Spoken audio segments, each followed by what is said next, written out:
Hello, welcome to podcast number 6 of The Idea of a Man. My name is Omar Zach Phillips, and I am exceedingly glad you're here joining me for this sixth podcast in the Idea of a Man series. We are going through the 12 chambers of the Idea of a Man at this precise moment, just to kind of lay a foundation for what the Idea of a Man is all about. Soon, hopefully, we'll start getting some guests on our shows and get some really exciting podcasts underway. And I hope that these podcasts are exciting as well, because these concepts, these ideas that we're discussing here at the Idea of a Man, to me at least, are exceedingly exciting. They're exciting because they bring about liberation, they bring about transformation, they bring about change. For me in my life as a man, over the course of my journey, it took years for real changes to take place, for the kind of changes that I needed to make in my life to actually occur.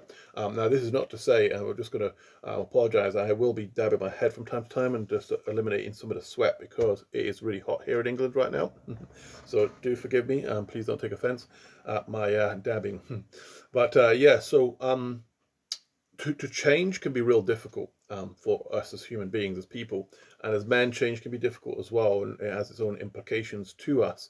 And oftentimes we don't know what to change or where to start from change. Maybe we're trying exceedingly hard. In my life, there's many areas of my life where I tried exceedingly hard to bring about change, but felt very inadequate and incapable of bringing about change. So when I came across tools and information and clarity and revelation that enabled there to be transformation in my life, those things excited me. They get me going on. They make me really happy that it opens up a whole new vista of possibility. And so the Idea of a Man is really me sharing those transformational aspects, those things that really made a difference for my life. So what we've done, obviously, with regards to the Idea of a Man, we have 12 chambers, which takes you from we're laying a foundation of really getting to know who we are, what our idea of a man is, so we can clarify that for ourselves. Because really, ultimately, unless we are living with intention and living out our idea of a man and knowing what that truth looks like for us and what day-to-day activities we should be occupying our time and energy in, so that we're investing in developing ourselves into the man we want to be, living the life we want to live, it's very likely that just the currents of life in and of themselves, because they're always moving and swirling around us, will have an impact upon our lives such that may be unintentional, and before you know it, you end up some destination and you're like, how on earth did I get here? You encounter, if you live on this earth and on this planet, you're going to encounter people all the time who have lived unintentional existences, found themselves in spots and been like, well, how did I get here? And it's kind of sad, really. And I've been in that place in my life before where I'm like, how did life end up this bad? Why is things like this? And ultimately, we have to, when we find ourselves there, lay the blame firmly at our own ourselves if we want to take responsibility for it, and if we want to have the energy to change it. I have heard a statement which is blame causes depression.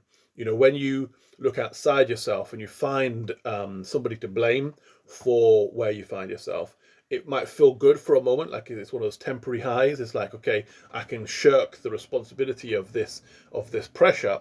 However, it leads to a depression because you can't go any further than that. Okay, now you found the person, they're responsible. You're laying all the responsibility on an external force, and just like everything else that's external, you have no power over the external, or at least until you conquer or master what's going on for you internally, your outer circumstances are never going to change. So by reorienting your perspective and saying, okay, wait a minute, let's take responsibility, you may not get that initial hit. So the initial feeling might be, oh, damn, that hurts a little bit. Damn, I'm responsible for that. Okay, now you've got over that initial hit of having to take that responsibility. Now you're empowered, though, because you now have the ability to do something about it, because you're not looking for anybody outside of you who probably doesn't give a damn, or who is less capable of really meeting your needs than you, to be able to do anything to transform your situation.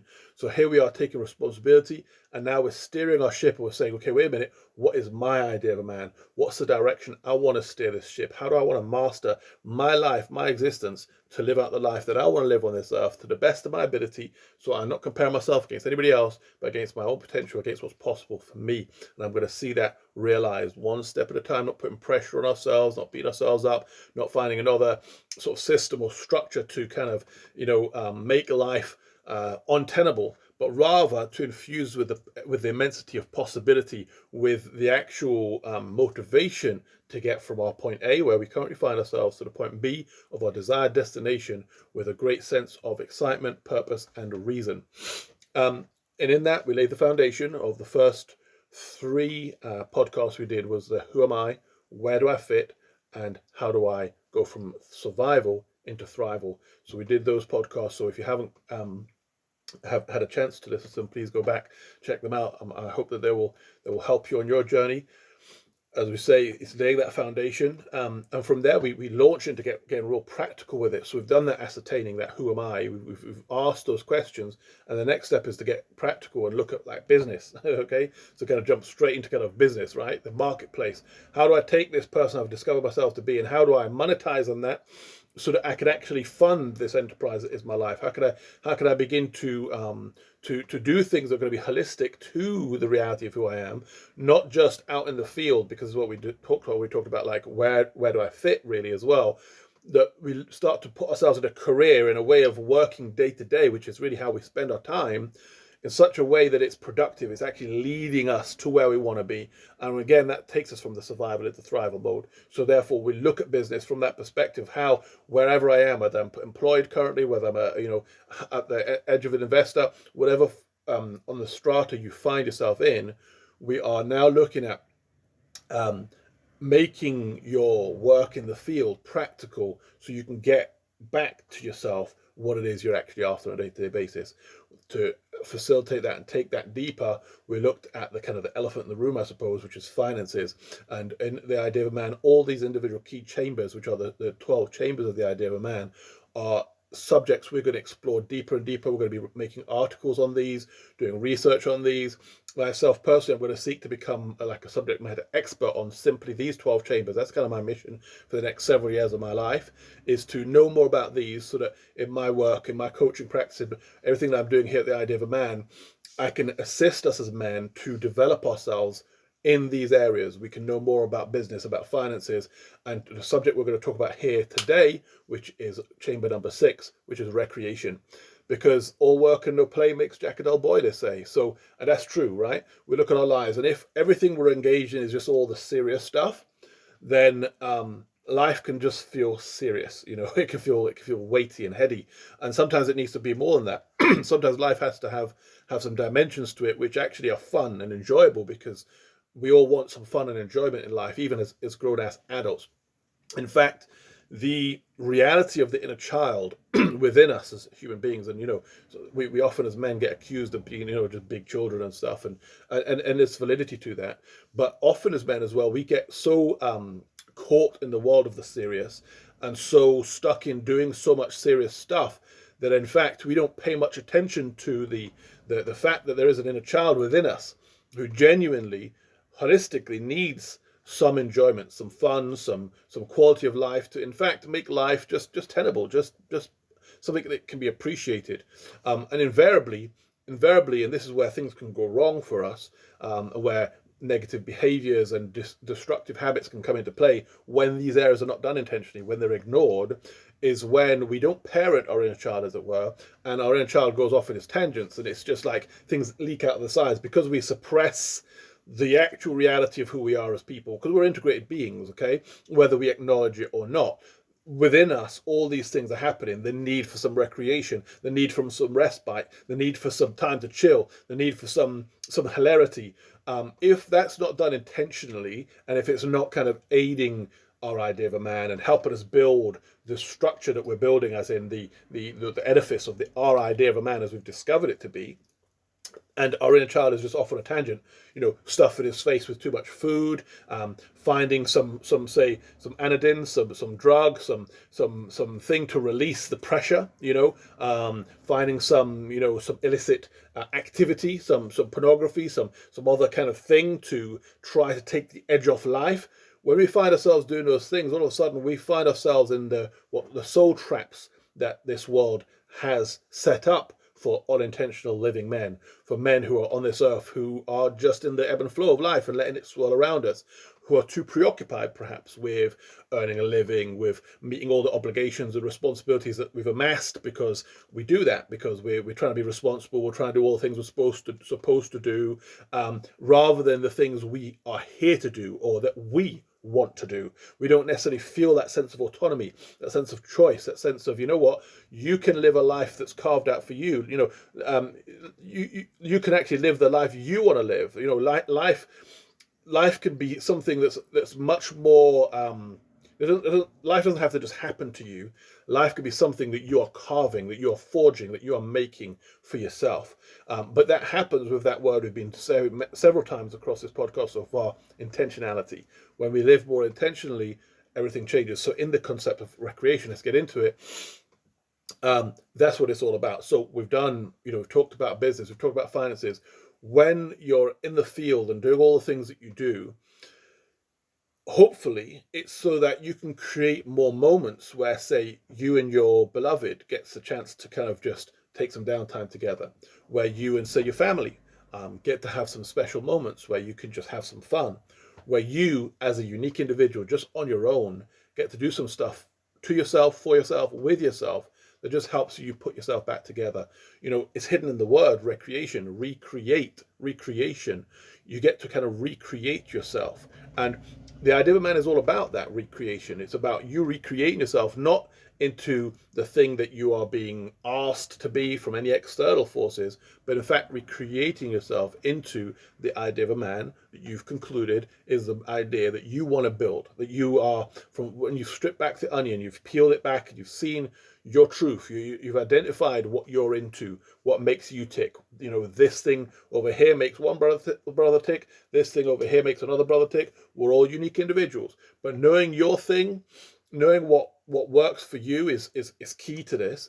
And then also having that individuality in the way in which you recreate yourself. So this guy over here just loves being in meditation, just sitting in the lotus position and, aligning his chakras and connecting with the universe through that. That's all he needs. And once he's done that, he's good. He's back on back in the marketplace, back on the field, doing what needs to be done. But for another person, you need to be out there just kind of, doing some sport, doing some activity, doing something that's going to really make you sweat and really kind of work that up. Another person needs to have a real good swim. Somebody else might just need to have a bath. You tell me what your thing is, and make it as individual as you as an individual. Learn what works for you, and then spend time, set schedule, set moments in your life where nothing else is happening in your life right now apart from this thing, this one intrinsic important activity, which is here to recreate me, put myself back together, enable me to get back onto the trolley, as it were, and make life happen. So in recreation, I think we need to look at a couple of areas so we can kind of understand this on a level. So indeed, we've talked about kind of sport, we've talked about meditation, we've talked about different kind of things, because there's different parts to who we are. And in recreation, there's different components that make up us and that we need to perhaps recreate. So for example, if you were to engage in something like meditation, for example, or some kind of spiritual practice, that's important, because that part of you needs rejuvenation, needs to be connected with. Sometimes, depending on how spiritual you are or the type of spirituality to which you subscribe, and that's a subject we'll discuss further down the road as well in these podcasts, because one of the chambers is literally spirit, another one is soul, and then another one literally is to do with body. So let's look at kind of, I suppose, those areas. How do you recreate your spirit? How do you recreate your soul? And how do you recreate your body from a recreational standpoint? Okay, because obviously when you talk about things like spirit and soul, you don't recreate those things in the sense of recreating them, but how do you get those things, tap into your spirit, your soul, and those aspects of your reality, so that you can connect again, feel that rejuvenation, and then get back on the field. Well, for me, I've got 4 practices around my spiritual practice. That would include prayer, meditation, journal writing, and devotional reading. Now, I'm not a religious person. I don't regard myself in any way, shape, or form. I don't subscribe to any particular kind of spiritual, to any religious, what's the word? Any religion. Let's say that. I don't subscribe to a religion. I subscribe to lots of different kinds of spiritualities, and I dip my toe in here and dip my toe in there, and I work on things that I see to be practical and productive and meaningful. and that's really the acid test for me when it comes to spirituality. If you are just doing stuff for the sake of doing stuff, then they can go do stuff that they just want to do.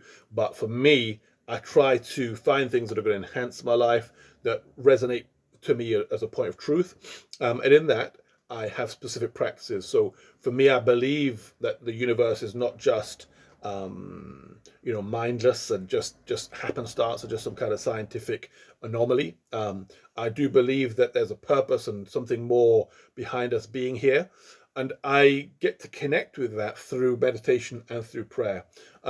When I was religious, which I did used to be religious as a Christian, I spent a lot more time in prayer, and that was kind of a component that was kind of a given a part of being a Christian, was spend a lot of time praying.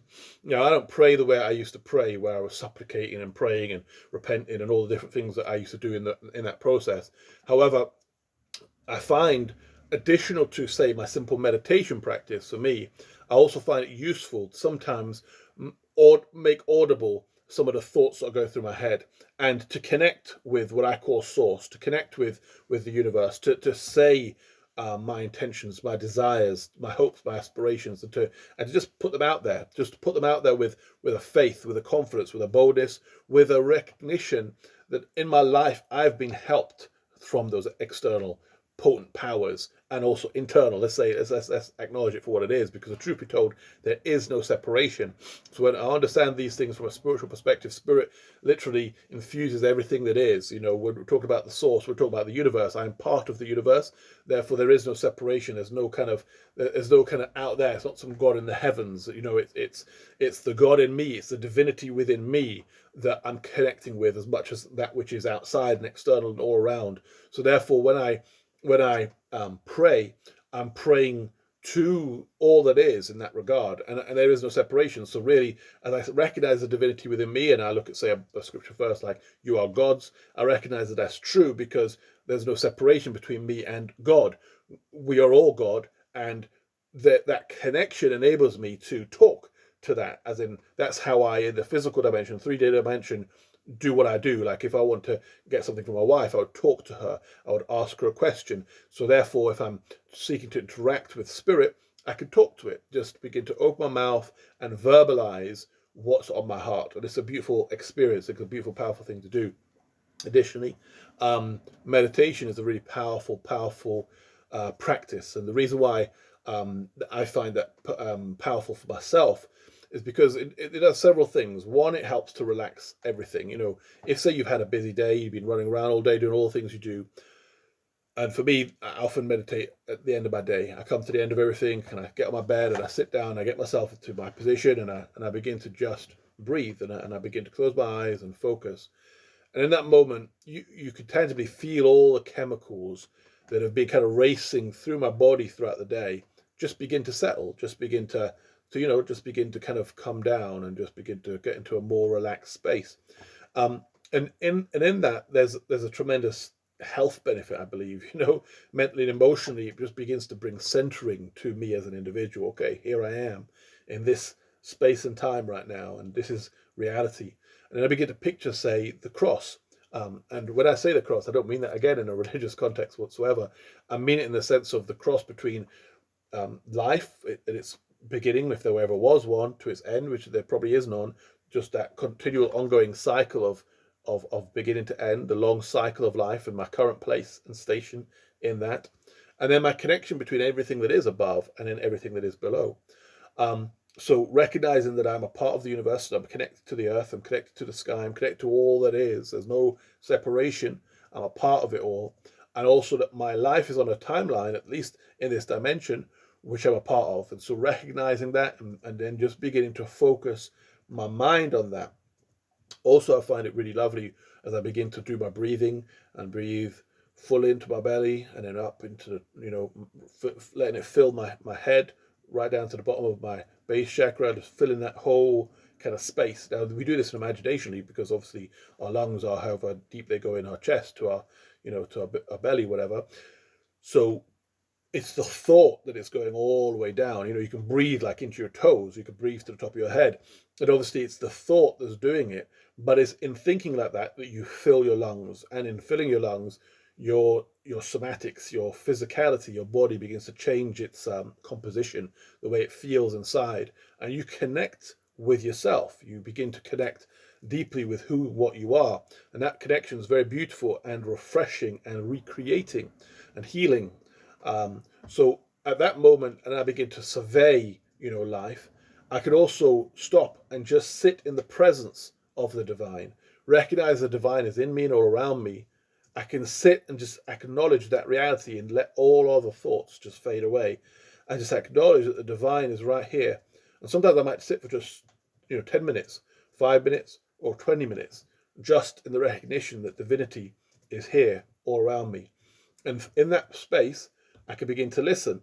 I allow divinity to speak to me and to give me guidance, to give me insight into the things that are taking place in my life, and give me some insight and some wisdom beyond perhaps what I'm easily accessing in all the hustle and bustle of life. Because at that moment of repose and just stopping and stilling my everything, I can begin to be connected on a deeper level. I begin to hear the rhythms and the voices, the still small voices that were of divinity as it permeates my existence. It's a very beautiful experience. And then to make that all kind of real, it can help to write things down. So that's where the journaling comes in, and getting a pen and paper and just allowing some thoughts to just come out.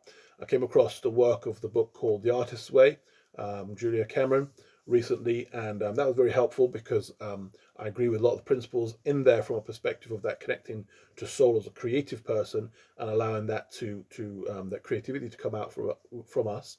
And she talks about the habit of doing what's called the morning pages, where you get up in the morning and you just spin onto the page, say 3 pages of writing as a creative person, whether you're a writer or whatever kind of creative you are. Me as a writer myself, it does really help to just get writing and spitting it out. And I find that it just helps me to live a more creative life on a day-to-day basis. So that's very powerful. But doing this as a part of the actual journaling process is really good as well. So adding morning pages to journaling, and also to having a separate kind of, okay, now I'm just journaling. I have some thoughts or some inspiration or something that I downloaded from source as I spent some time in meditation that I want to get on paper. So we just write it down. And the other thing is devotional reading. So by doing devotional reading, for me, that's like reading books that are not necessarily kind of, not say a story, or it could be, there's stories that are parabolic. They have a parable in them. They have a like kind of a reason behind why it's saying what it's saying. Or you could just read, say, material that inspires you in some way. So I read things like, I might read Swami Vivekananda, or I might read other spiritual texts, that give me more spiritual insight. I might read things like that are psychological, like James Hollis or something of that nature, that gives me some insight into things that are helpful from that perspective, from a spiritual perspective, and that's how I recreate my spiritual aspects of myself. Now, the other aspect is the soul, and the soul is here living out this lived experience in this vehicle that is our bodies. It's a part of us that transcends all this. It's the part of us, literally, which is like the deposit of source, the universe in us, and they have a character. They are someone, and we can get to know them and to engage with the soul. Oftentimes we don't engage with the soul, and what we know of ourselves is in fact the composite of lots of external factors. This is why the idea of a man talks about the stuff the idea of a man talks about. Okay, why we do the work to find out what our idea of a man is and to peel back the onion, because in and of itself, if you live your whole life on this earth and the only you that you ever encounter, and the only you that anybody else ever encountered, is simply what you've been told by external forces you are. So you come into this earth and you're given a name. You come into this earth and you're told you belong to this race.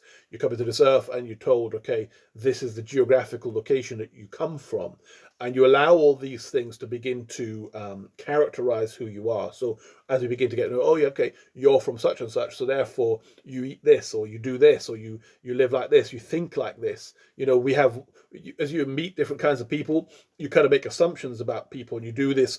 We kind of categorize people into different kind of strategies, and okay, all these people do this and all these people do that, but the reality is, if we begin to know ourselves as unique individuals, if we tap into ourselves as unique individuals, you could be like an Eskimo from Eskimo land, but you might hate snow. You know what I'm saying? Because you might just find out that the truth of the matter is, yeah, you grew up in it, but you don't really like it. And you might decide that the right thing for you is to move to the desert, right? So you as an individual have to do that work of peeling back, okay, I'm from here. These are the labels, the things that have been externally placed upon who I am. But in fact, as I dig in, as I do some work to discover my truth and who I am as an individual, or as a soul that's eternal, that transcends this physical dimension, as I begin to know what my soul wants, what her desires are for me, then things begin to change, because now I'm tapped into a deeper truth. I'm tapped into something even more resonant, more with bigger implications. Um, how do we connect with that part of ourselves and bring recreation to it? Well, first of all, it happens through some acknowledgement, acknowledging that there are parts of ourselves that we need to kind of get in touch with. Now, this is not like we just talked about before, where we talk about spirit, where we talk about connecting with the universe. This is now connecting with us. And an important part of perhaps our meditation practice is in sometimes just to connect with who we are. Where are we going? What are we up to? Is my life on track with my vision, my goals, my intentions, my desires? Where are those desires, goals, and intentions coming from? What is driving them? Is it being driven from external obligations, from things that other people are expecting of me, hoping of me, wanting from me? Or are these the things that I have been able to delineate for myself as being the kind of man I want to be, the type of life that I'm here to live? And I'm asking these questions of us to ask for ourselves, because when we don't ask and answer these questions, it leads internally to places of frustration. It leads internally to all these possibilities being racked up within us, but because they're not honored, because they're never paid attention to, we are suppressing our reality. And in that suppression, it leaks out of the sides. So just like we talked about a little bit earlier at the beginning of this conversation about, say, the inner child. So you've got this inner boy, this inner kid inside of you that wants to have some fun. And because you're not taking the time to recreate yourself and have some fun, you're just caught up in the work and in all the different obligations that you have to pay attention to. A DIY project over here, making sure everybody's happy over here, and doing all the stuff that needs to be done in life to, handle your business. Um, because there's no fun happening, it leaks out of the sides, and this is where so many times as men, this guy might hit the bottle, or there might be some other way of assuaging the pain of an unacknowledged life, an unrecognized existence, a lack of honoring within yourself of your truth, of your needs, of your genuine needs. And it's realizing you have some genuine needs. This is not you being selfish. This is not you, and at first, when you start to kind of become aware of this, you can start kind of getting frantic about it, a bit annoyed, like kind of, look, I need this time. And you start kind of implementing your way of trying to implement this into your life, and it can be a bit heavy and a bit kind of hard. But as you begin to just relax in this reality a little bit more, as time passes, you begin to find that in fact you can forge this out for yourself. But also, because you're catching this revelation, you can also begin to give this gift to others, because you realize that you're not the only person who has a need to have some you time. You're not the only individual in your life who needs to be honored for the reality of who you are. By living from this space, you inspire others to do the same. And also, when you recognize and acknowledge that your significant others, your children, they all need this reality too, then you can begin to create an environment where this is something that you do. Like this becomes like a cultural norm. This begins to become something that you and your people do. So by default of this becoming something that you guys get up to, that you begin to honor that within your lives, not just you, but everybody around you begins to live more holistically, begins to have a much more centered reality. And from that space, the things that, the utterances, the things that are going to come out of your mouths, right? The work that might come out, like the creativity that might come out from you and the people around you, are going to be a different level. Okay, you're going to begin to enjoy life on a whole different level, and times become more meaningful. Like, you have a family gathering, Christmases and stuff can be kind of like really bad times for a lot of families. They get kind of around, and all of a sudden everyone's looking forward to it. Okay, we're going to eat food, we're going to have fun. But when you actually get together, it becomes a nightmare because everybody's arguing about whatever. But imagine if you get together and everybody's been recreated themselves, everybody's been getting to know themselves, everybody's bringing their soul to the table, and all of a sudden they're expressing that. they're expressing the things that they've been doing all year with themselves or with their soul, because everybody's developing that connection. That could change. That could change dynamics. That could change everything. But it starts like anything else with ourselves. We're not here to have power over other people. The, as it were, right-handed path is all about, learning to cultivate within yourself your own disciplines, your own power, so that you can have more power over yourself than the external forces having power over you, as opposed to you trying to be an external force trying to have power over other people's lives. That's not something the idea of a man is here propagating in any way, shape, or form. We ain't down with that, because when you start living like that, you also are signing up to being a cog in that wheel where there are others that have power over you, and vice versa. Nothing that the idea of a man is about is ever going to be promoting that perspective or way of thinking. This is literally about you being empowered, and through the example of your empowerment and the way you live your life, the way you honor your own need for empowerment, you also honor others who need to be empowered also, which then creates beautiful symbiotic kind of flow of engagement where lives are being honored for the truth of who they are. So recreation, recreating your soul may need to dance, might need to do art, might need to read a book, might need to write a book, might need to do some kind of creative endeavor, might have beautiful things it wants to express onto this earth, might have words that need to be spoken, might have causes that need to be, addressed. There may be a myriad of different things, and you in your unique life, in your unique idea of a man, are going to have to ascertain what that looks like for you. But as you do ascertain it, you need to be about it. You need to be then taking your time to be engaged in that process.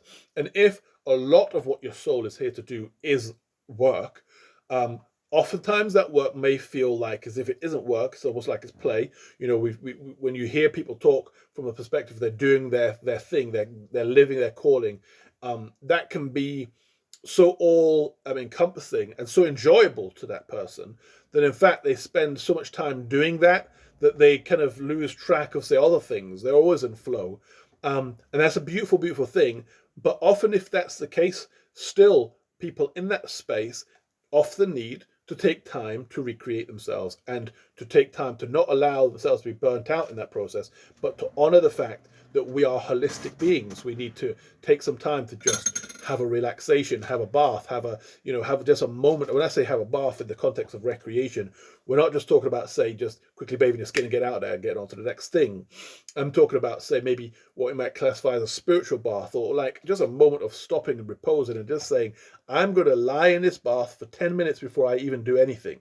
It's not, I'm talking from my own lived experience, from my own place of always just jumping in the bath and jumping out like a few minutes later after I've done everything I need to do, and it's like just another task, another box needs to be ticked on the myriad of things that have to be done today.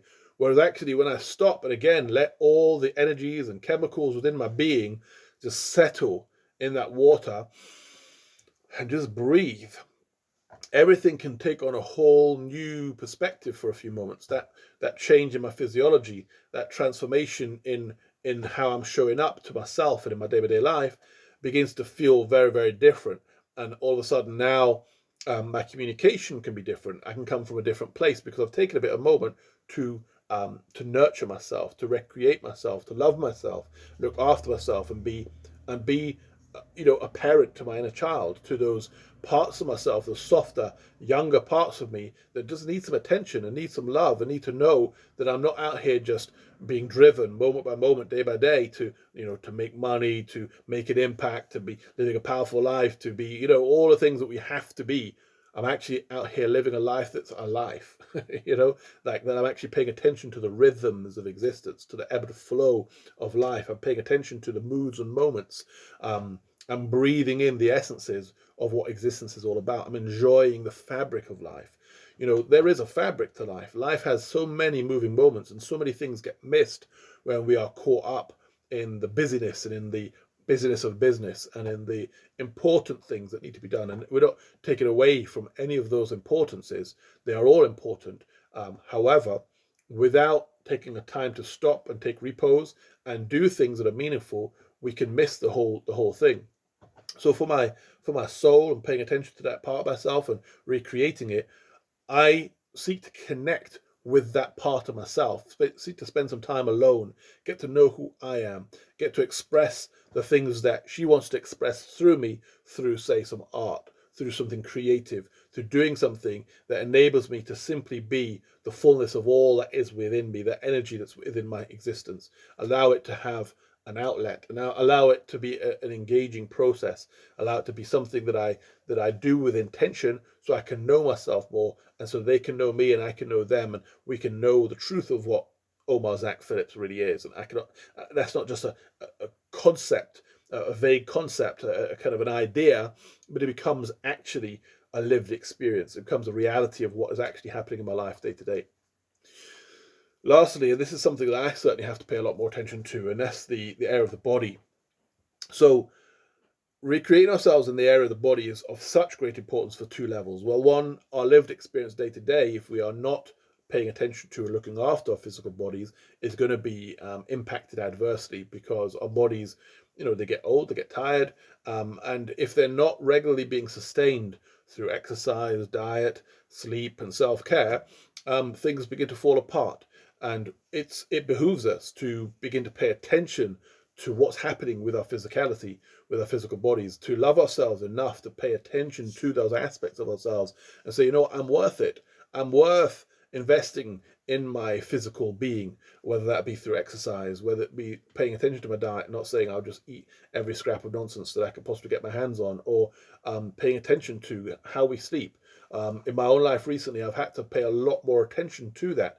I've begun to realize that if I don't get a decent night's sleep, I can wake up with terrible headaches, and my existence can be affected. And as I just get a little bit older, these things begin to become a reality for my life. And so therefore, building the habit and beginning to change, again, it started off the same as I talked about before, where, okay, I need this for myself. I need to get to sleep. I need to get to bed. And it becomes a bit of a point of argument, a point of contention. Whereas more and more holistically, just realizing, okay, this is something that I need.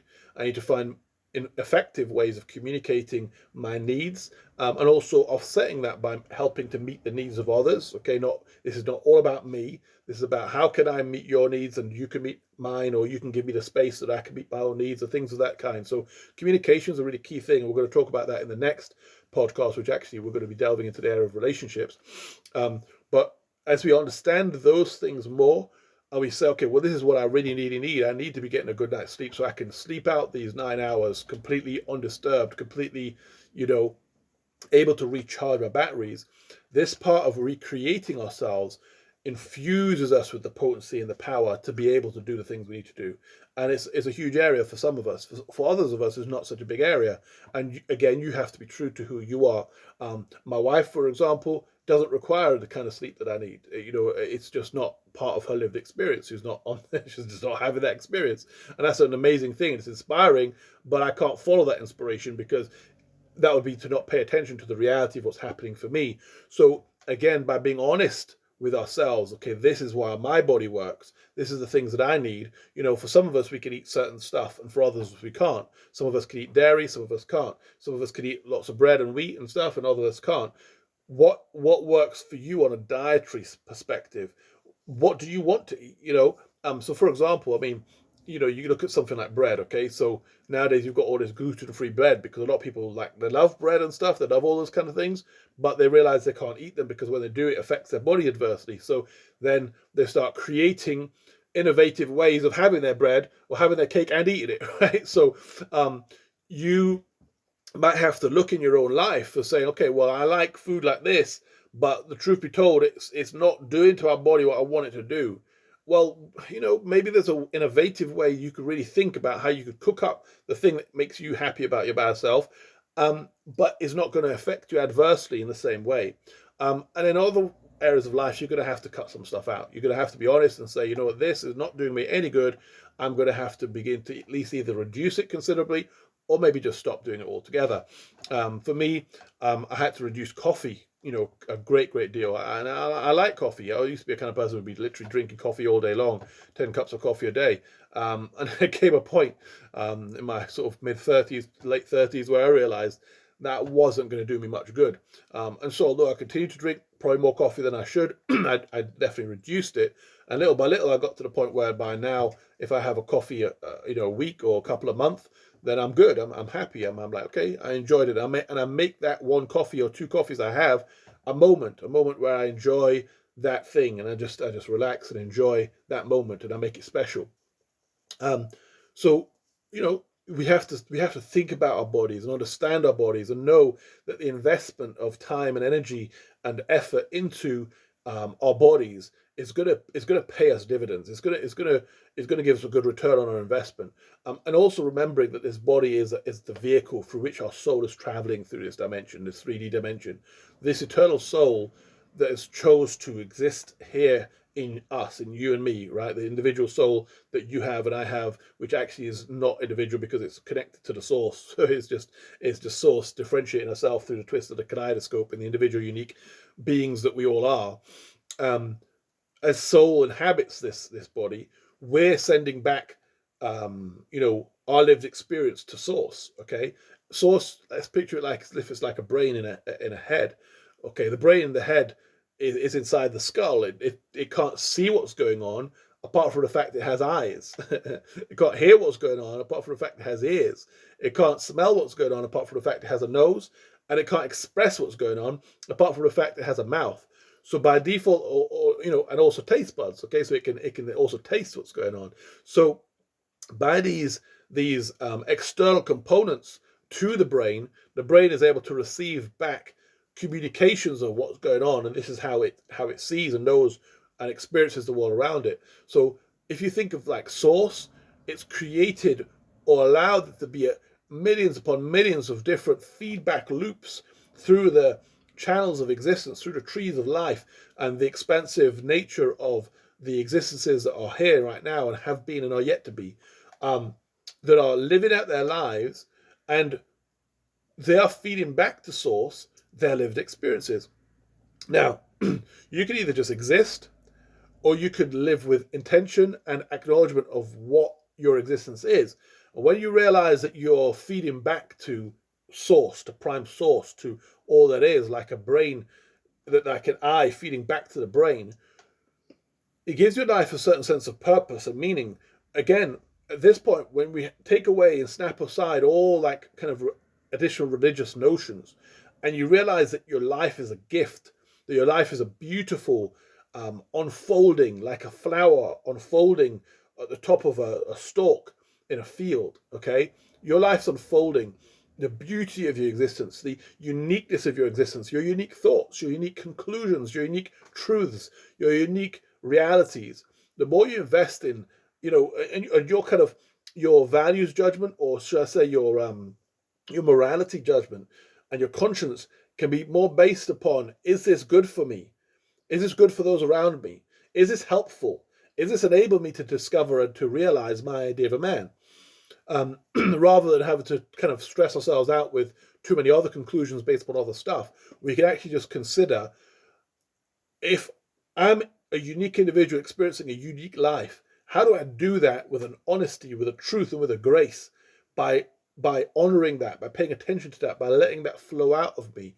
I hope we're not going too deep today, because what I really want us to be able to understand when we're talking about recreation, this whole recreating ourselves thing, by going through these key components of our spirit, our soul, and our body, by realizing that by recreating our body, because we're holistic, you might go out in the field and play a game of football, come away laughing and enjoying yourself, having a great time, and through the experience that you had and the way you experienced it, and the joy that operated within your being, the connections you made with other people, your recreation can invigorate your soul, can connect with your spirit, and every single part of your lived experience can be enhanced by that moment of recreation.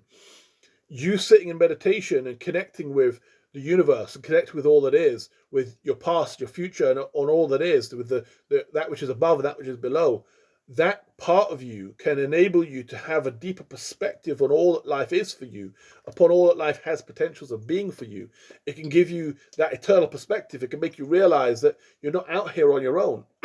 That connection with your soul, with your unique character, unique personality, the unique distinctions of what makes up you, with what's possible for you as you strip away all the labels and all the things that you've been told you are and your external obligations, and you begin to really center yourself and know yourself for who you are by recreating yourself through these disciplines of recreation. You have the ability to put yourself back into the marketplace, back into the field of life, back into your endeavors and enterprises with more of a sense of purpose, with more of a sense of intentionality, with more of a sense of destiny, and more of a sense of this is what I'm here to do, this is what I'm all about, this is what life means for me.